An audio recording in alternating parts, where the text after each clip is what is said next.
So before I go back to radio silence on here, let me share what I'm doing while I'm not making videos anymore. And it's something I'm calling the Western Canon Project. This is the Rivers of Life poster you can get from the Embassy of Free Mind in Amsterdam, and I'm using it as a little timeline where I'm putting all of the most important books, really from history. I call it the Western Canon Project because that's what Harold Bloom calls it. But these are different books that I've read or I'm going to read.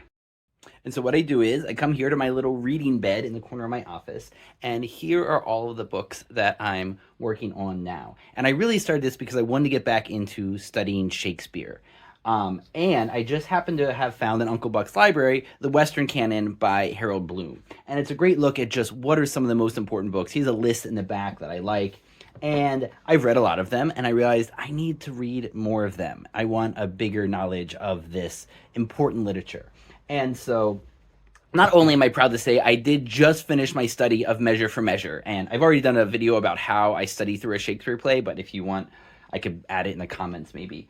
But what the thing that really got me started on this was Milton's Paradise Lost, because I love Melville and Moby Dick, and this is so important for this. And whenever I'm reading Harold Bloom, Milton comes up all the time. I've paused so many of Bloom's books because I haven't read Milton yet, and I want to do it. So now I'm also reading through this Oxford World's Classic of Milton, and it's intoxicatingly good.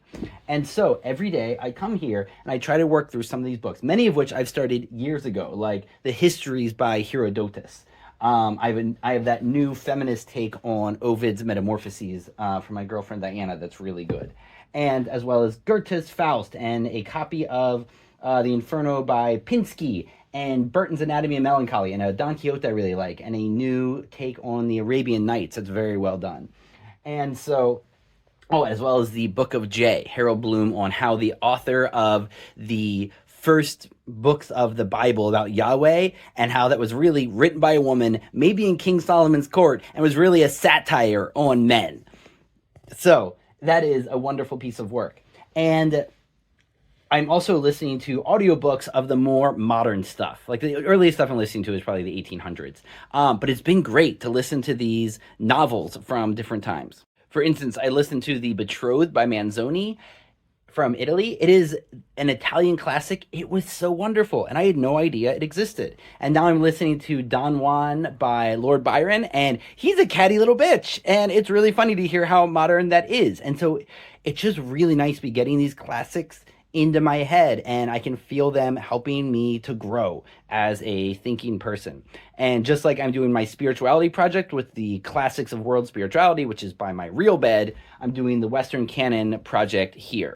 And I have to say, I miss making videos for all of you and that sense of community. But the other thing I'm doing with my time is actually in my newsletter, Cannabinoids and the People, I'm covering more about the war on drugs and about harm reduction, because those are two areas I actually know about. And in these political times, I'm going to be doing something that feels like it matters. So with the little bit of spare time I have away from the kids and work, I do this. But I'm trying to use more of my working time and cognitive time on being a journalist around the issues that matter that I feel I can cover. So that's a little bit about what's going on with me and the Western Canon Project. Let me know if you have any questions.